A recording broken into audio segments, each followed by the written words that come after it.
Hello. I know it's very dark. It's been Christmas for 5 minutes.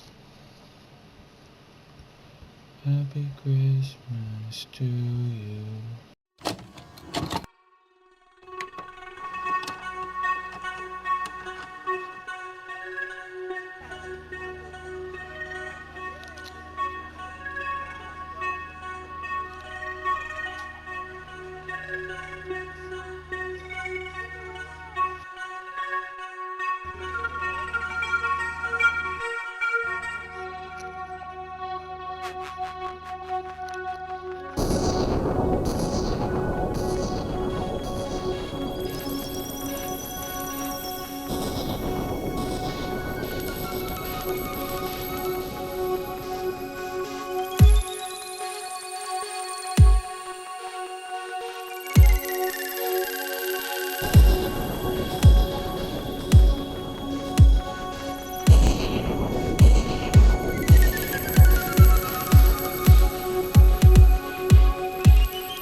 Okay, I'm high-key splitting right now, so I'm gonna do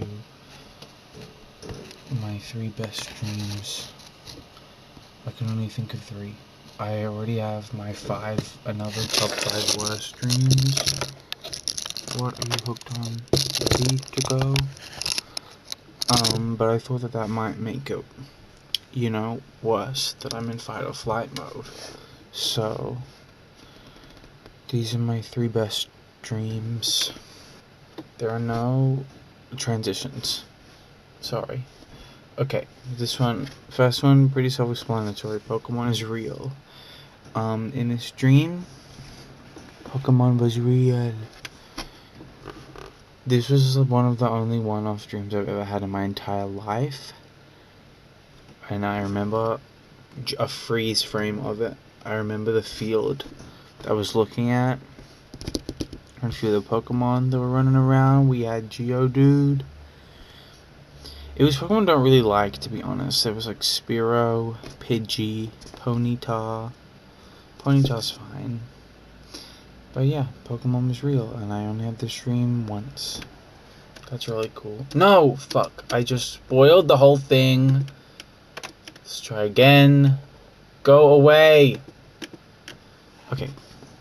Rat friends abducted on Big Mountain. Happened really recently. I don't know if it was this year or last year, but this was a really freaking cool dream.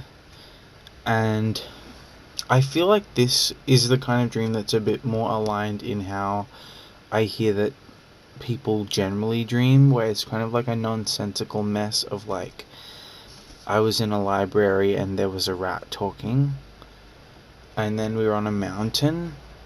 But in this dream I dreamt about a poetry book, and I'm went to uni for creative writing and I write a lot of poetry, so I dreamt that I was at like a launch or some kind of book signing or something, I don't know.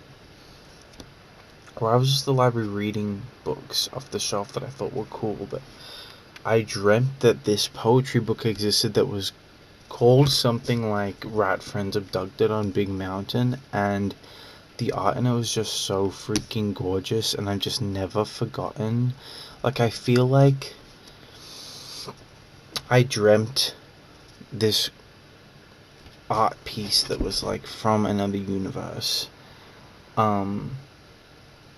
I want to create it so bad. I'm working on a poetry book now that is reminiscent of it, but it's not exact, because the art in it, and I there is an artist that I follow on Zeta that I feel like their art inspired this dream of mine.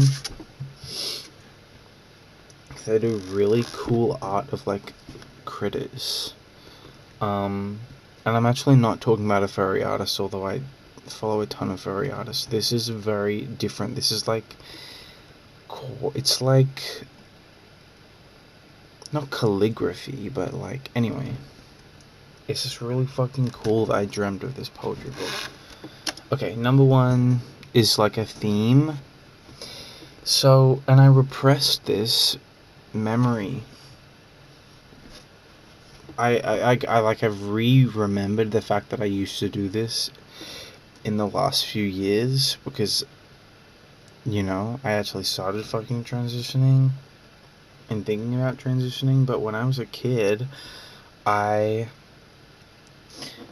when I was a kid I would lucid dream. I've talked about this a little bit, but when I was a kid I did it so much more often than I do now. Like, I knew I was dreaming, and I had a very short window of time to like get in and control the dream before the dream just went out of control and became like an awful night terror.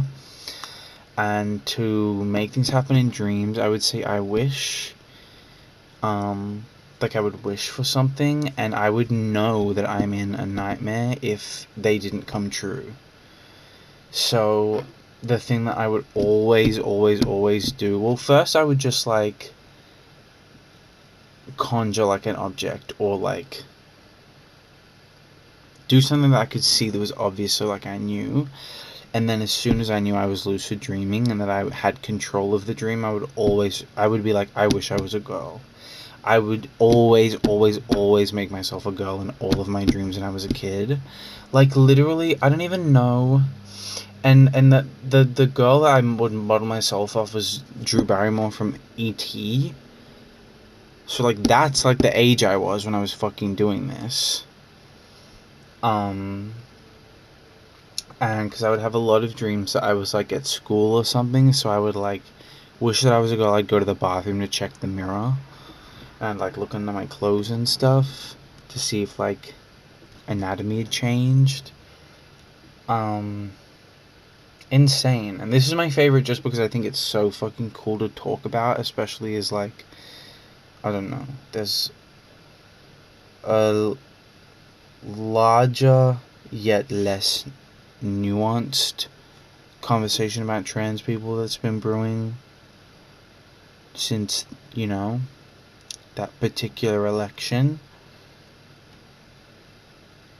And this is my kind of very cool piece of, oh, this is fucking real, like, that I have of, like, my trans experience.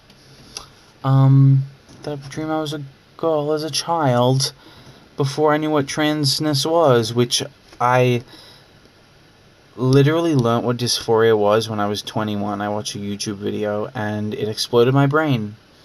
And changed my entire life. As soon as I knew what dysphoria meant, I knew I fucking had it. And I still try to repress it, so anyway. Okay, I think I might be able to sleep now. That might have been a really good distraction. Good night.